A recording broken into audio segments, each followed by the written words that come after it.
Good evening.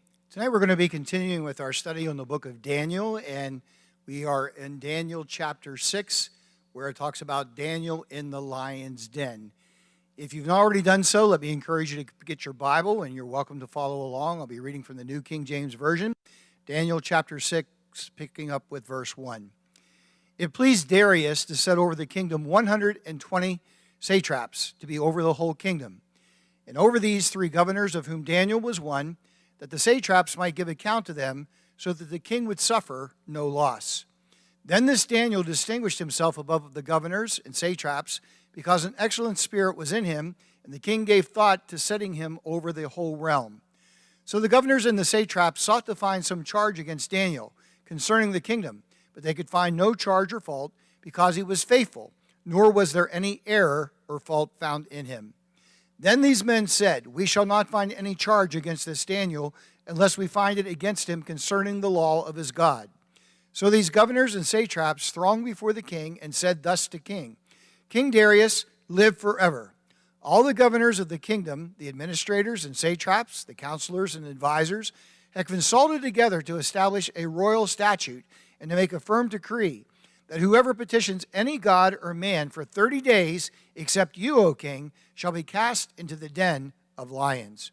Now, O king, establish the decree and sign the writing, so that it cannot be changed according to the law of the Medes and Persians, which does not alter. Therefore King Darius signed the written decree. And when Daniel knew that the writing was signed, he went home, and in his upper room, with his windows open toward Jerusalem, he knelt down on his knees 3 times that day and prayed and gave thanks before his God, as was his custom since early days. Then these men assembled and found Daniel praying and making supplication before his God. And they went before the king and spoke concerning the king's decree. Have you not signed a decree that every man who petitions any god or man within 30 days, except you, O king, shall be cast into the den of lions? The king answered and said, the thing is true, according to the law of the Medes and Persians, which does not alter. So they answered and said before the king, that Daniel, who was one of the captives from Judah, does not show due regard for you, O king, or for the decree that you have signed, but makes a petition 3 times a day. And the king, when he heard these words, was greatly displeased with himself, and set his heart on Daniel to deliver him, and he labored till the going down of the sun to deliver him. Then these men approached the king and said to the king, know, O king, that it is the law of the Medes and the Persians, that no decree or statute which the king establishes may be changed. So the king gave the command, and they brought Daniel and cast him into the den of lions. But the king spoke, saying to Daniel, your God, whom you serve continually, he will deliver you. Then a stone was brought and laid on the mouth of the den, and the king sealed it with his own signet ring and with the signets of his lords, that the purpose concerning Daniel might not be changed. Now the king went to his palace and spent the night fasting, and no musicians were brought before him. Also his sleep went from him. Then the king arose very early in the morning and went in haste to the den of the lions. And when he came to the den, he cried out with a lamenting voice to Daniel. The king spoke, saying to Daniel, Daniel, servant of the living God, has your God, whom you serve continually, been able to deliver you from the lions? Then Daniel said to the king, O king, live forever. My God sent his angel and shut the lions' mouths, so that they have not hurt me, because I was found innocent before him. And also, O king, I have done no wrong before you. Now the king was exceedingly glad for him, and commanded that they should take Daniel up out of the den. So Daniel was taken up out of the den, and no injury whatsoever was found on him, because he believed in his God. And the king gave the command, and they brought those men who had accused Daniel, and they cast them into the den of lions, them, their children, and their wives, and the lions overpowered them and broke all their bones in pieces before they ever came to the bottom of the den. Then King Darius wrote, to all peoples, nations, and languages that dwell in the earth, peace be multiplied to you. I make a decree that in every dominion of my kingdom men must tremble and fear before the God of Daniel. For he is the living God, and steadfast forever. His kingdom is the one which shall not be destroyed, and his dominion shall endure to the end. He delivers and rescues, and he works signs and wonders in heaven and on earth who has delivered Daniel from the power of the lions. So this Daniel prospered in the reign of Darius and in the reign of Cyrus the Persian. May the Lord bless our time of study tonight together. Reading through the 6th chapter of Daniel leaves us with a vivid picture of an impetuous king manipulated by advisors to destroy a man of God. As we read through the story, we first see the envy of the king's advisors, then the folly of the king, followed by the peril to Daniel and the anguish of the king. Finally, we see God's deliverance of Daniel and his judgment on Daniel's adversaries. Now, most people in the Western world have a passing familiarity with this story, as it is one of the favorite in collections of Bible stories that are taught to children. However, sadly, most people don't grasp the meaning of the confrontation between one of God's beloved servants and his enemies. The first step in understanding this story is to come to appreciate the historical and cultural context of the conflict. Daniel and many of his fellow Jews were no longer living in the Promised Land, but in Babylon. And the Babylonian Empire had crushed all of its enemies, including the Egyptian Pharaoh Necho II at Cherchemish in 605 BC. This critical battle opened the door to the Babylonian dominance over Judah. Daniel, probably as a teenager, was among the first residents of Jerusalem to be deported to Babylon.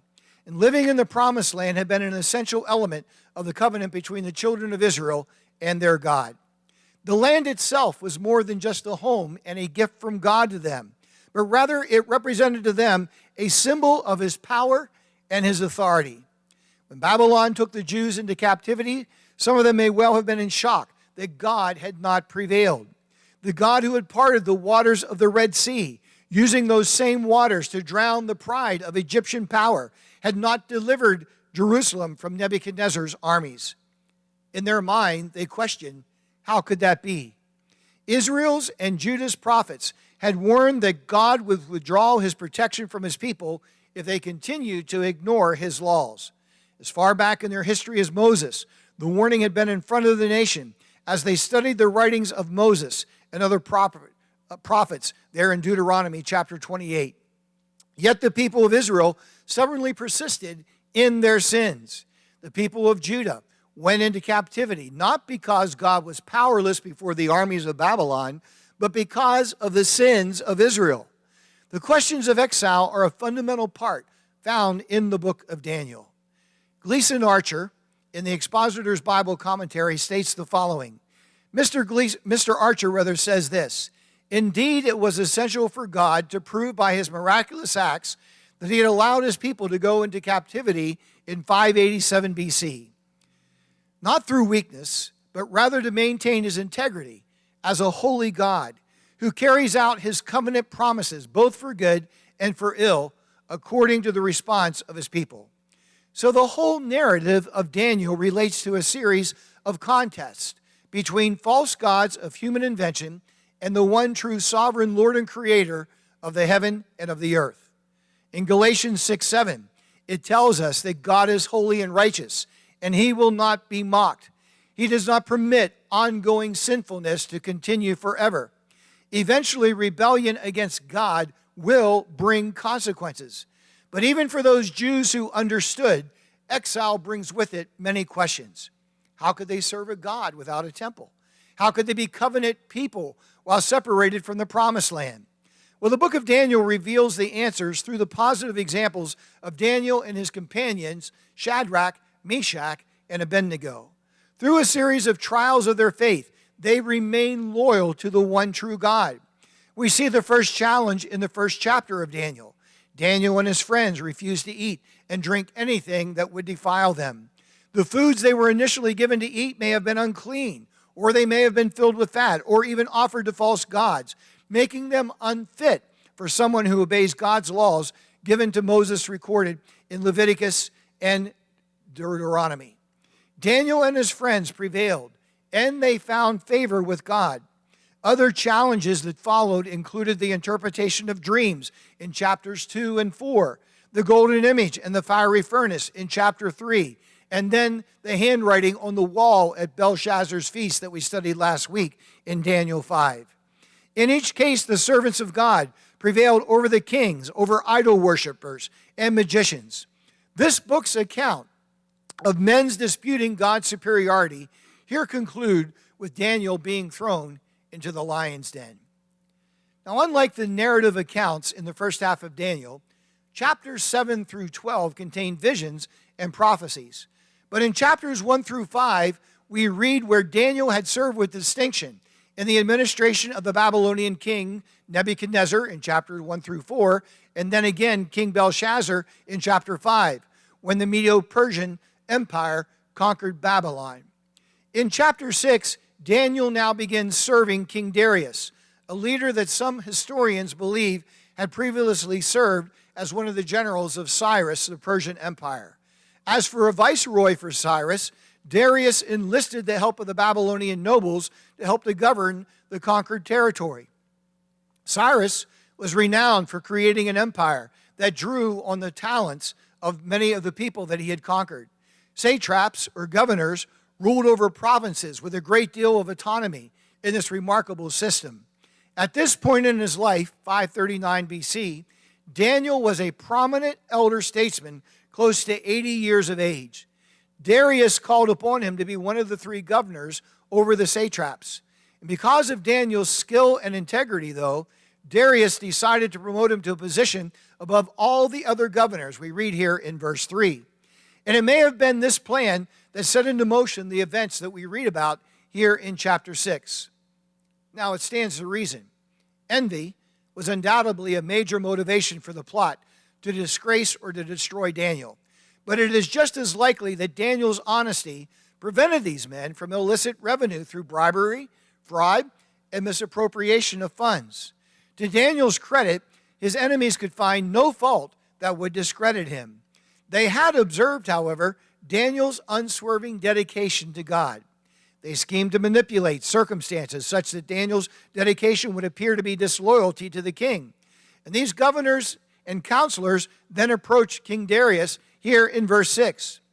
Now, it's interesting to note that most English language versions of the Bible fail to convey the dramatic scene in all of its energy. The King James Version and American Standard Version each speak of the group as assembled together to the king. The English Standard Version words it, "come by agreement to the king." The New King James Version, however, captures the force of the action using the following words. It says there that this group thronged before the king.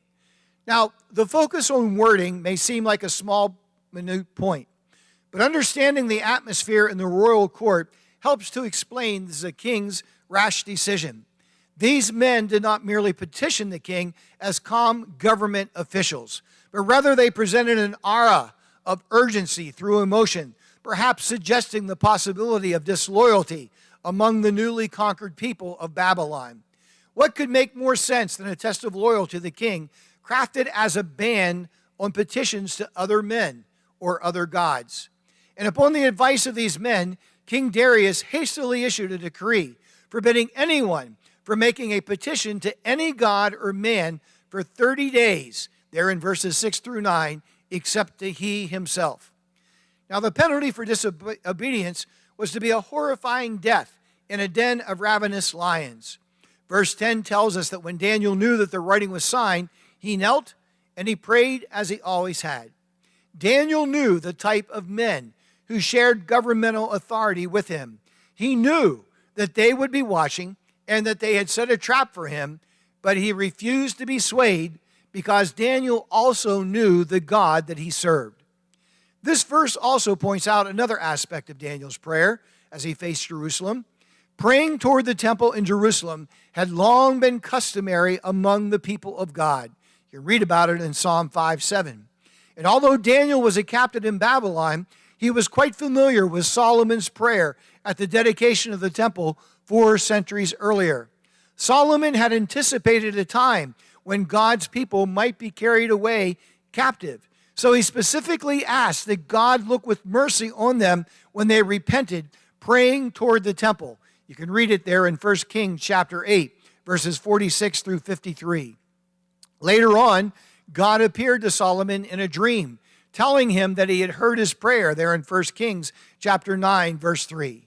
You see, the crucial act of faith in chapter 6, however, is simply this: the importance of prayer. Daniel prays toward Jerusalem, a city that had been leveled by the Babylonians, and he prays toward a temple that no longer stands.